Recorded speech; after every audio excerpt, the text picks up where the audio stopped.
तो आज हम एक ऐसे विषय पर चर्चा करने वाले हैं जो मानव मनोविज्ञान के एक बेहद गहरे और सच कहूं तो थोड़े डार्क हिस्से से जुड़ा है। असली इरादों को छिपाने की कला।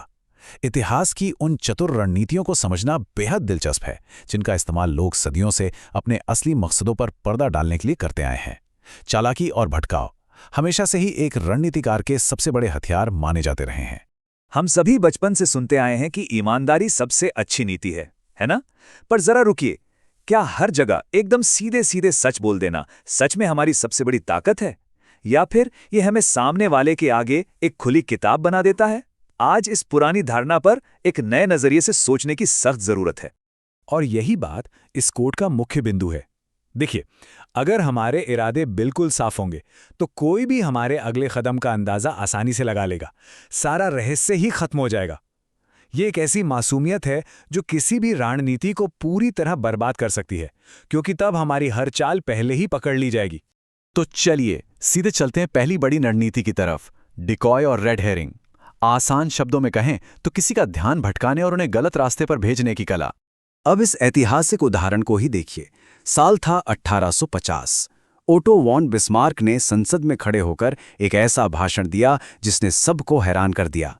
उन्होंने मंच से ऑस्ट्रिया की जोरदार तारीफ की और शांति की मांग की। पर इसमें मजेदार बात क्या है? ये उनकी असली सोच के बिल्कुल उलट था। इस झूठी शराफत का असर ये हुआ कि प्रशिया के राजा ने उन पर पूरा भरोसा कर लिया और उन्हें तुरंत मंत्री बना दिया। जबकि सच तो ये था कि बिस्मार्क अंदर ही अंदर अपनी सैन्य ताकत बढ़ाकर उसी ऑस्ट्रिया को युद्ध में हराना चाहते थे। अपने इस खतरनाक इरादे को उन्होंने शांति के इस छलावे के पीछे बेहद चतुराई से छुपा लिया था।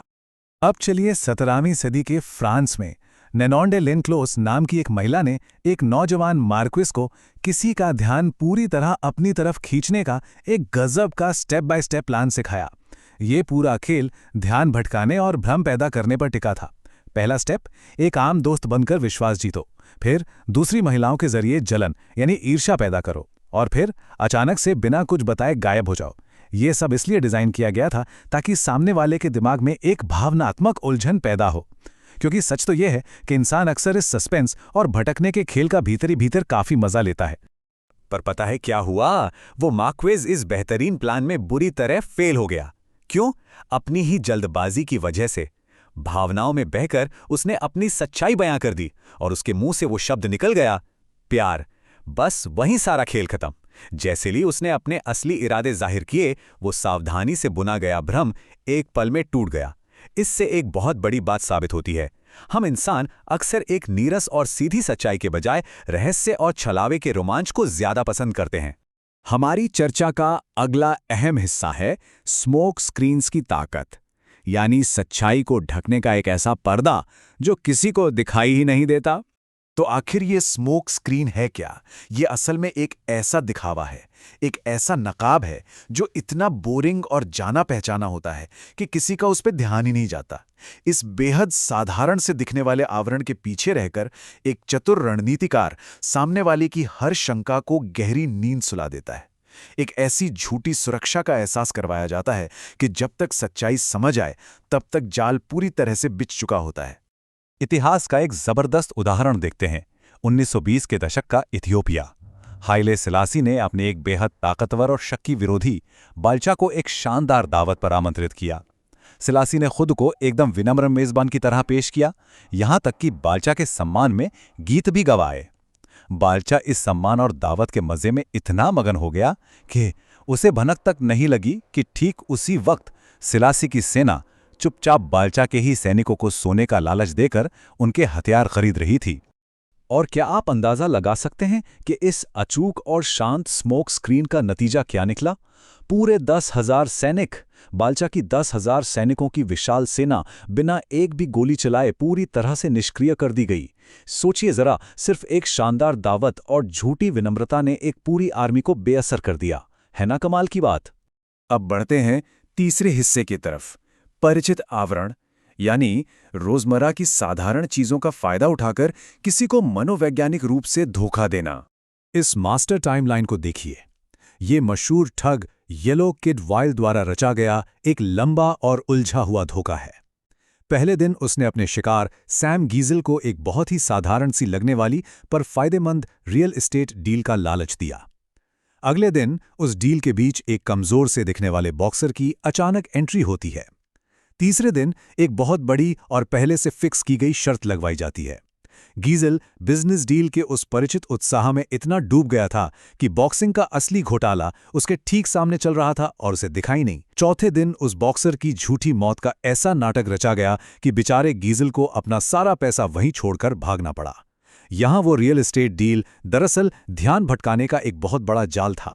हम इंसानों की एक बहुत बुनियादी फितरत होती है, जो सामने दिख रहा है बस उसे तुरंत सच मान लेना, और ये छलावा किसी भी रूप में हमारे सामने आ सकता है, चाहे वो राजनेताओं का एक भावनाहीन और खाली चेहरा हो जिसे पढ़ना नामुमकिन हो, या किसी कला व्यापारी द्वारा किया गया कोई महान दान का काम हो जिसके पीछे एक बड़ा व्यापारिक स्वार्थ छिपा हो, या फिर एक बिल्कुल ऐसा पैटर्न सेट करना जिसे देखकर विरोधी को लगने लगे कि आगे क्या होगा ये तो उसे पता ही है। ये सब ध्यान भटकाने के वो अचूक तरीके हैं जिन पर हम इंसान आसानी से कोई संदेह नहीं करते।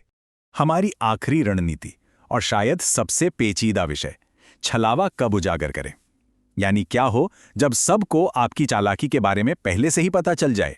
देखिए, अगर एक बार दुनिया के सामने आपकी सच्चाई आ जाए और आपकी छवि एक चालाक इंसान की बन जाए, तो उसके बाद सीधा साधा बनने का नाटक करना एक बहुत बड़ी बेवकूफ़ी होगी। उससे इंसान सिर्फ एक पाखंडी लगता है। ऐसे में बस एक ही रास्ता बचता है, अपनी इस धोखेबाज या चालाक पहचान को ही पूरी तरह से अपना लेना। पीटी बार्नम की कहानी इस बात का क्लासिक उदाहरण है। उन्होंने न्यू जर्सी में एक नकली भैंसा शिकार कार्यक्रम आयोजित किया। अब वहां मौजूद भीड़ को अच्छे से पता था कि यह पूरा तमाशा नकली है, पर कमाल की बात देखिए, उन्होंने इसका जमकर मजा लिया। इस घटना के बाद बार्नम समझ गए और उन्होंने अपनी चालें छिपानी बिल्कुल बंद कर दी। उन्होंने अपनी महा धोखेबाज छवि को खुलेआम स्वीकार कर लिया और लोगों ने गुस्सा होने के बजाय उनकी इस कला की दिल खोलकर तारीफ करनी शुरू कर दी। मशहूर दार्शनिक कीर्केगार्ड ने एक बात कही थी जो यहां बिल्कुल सटीक बैठती है। दुनिया दरअसल धोखा खाना चाहती है। बिल्कुल सही सुना आपने। हम अक्सर एक अच्छी चाल, एक बेहतरीन भ्रम का हिस्सा बनना पसंद करते हैं, बस शर्त यह है कि उसे एक मनोरंजन की तरह पेश किया जाए, ना कि किसी को नुकसान पहुंचाने वाली धोखाधड़ी के रूप में। अगर हम इन दोनों रास्तों की तुलना करें तो एक मदारी या धोखेबाज हमेशा रंग बिरंगे तमाशे दिखाता है, लेकिन उसे बार बार शहर बदलने पड़ते हैं क्योंकि आखिरकार लोग उसका सच जान ही लेते हैं। इसके उलट एक चालाक रणनीतिकार या राजनेता एक बेहद साधारण और नीरस सा नकाब पहनता है और इसी सुरक्षित स्मोक स्क्रीन के पीछे रहकर वो जिंदगी भर एक ही जगह पूरी सुरक्षा के साथ अपना काम कर सकता है। रंग बिरंगे तमाशे सिर्फ पल भर का आकर्षण होते हैं, लेकिन एक नीरस और साधारण आवरण हमेशा लंबे समय तक टिकने वाला एक बेहद शक्तिशाली हथियार होता है। तो इस पूरी चर्चा के अंत में हमारे सामने एक बड़ा सवाल खड़ा होता है। हमारी रोजमर्रा की जिंदगी में ना जाने कितनी बार एक बहुत ही साधारण और नीरस दिखने वाली चीज को हम पूरी सच्चाई मान लेते हैं। ये सोचना हमें मजबूर करता है कि जो कुछ सामान्य दिख रहा है, क्या वो सचमुच सामान्य है या किसी के असली इरादों को छिपाने के लिए बनाया गया एक गहरा आवरण है। अगली बार जब भी कोई चीज बहुत ज्यादा जानी पहचानी लगे तो उसके पीछे छिपे असली इरादों पर एक बार गौर जरूर कीजिएगा। कौन जाने वहां कोई अदृश्य खेल चल रहा हो।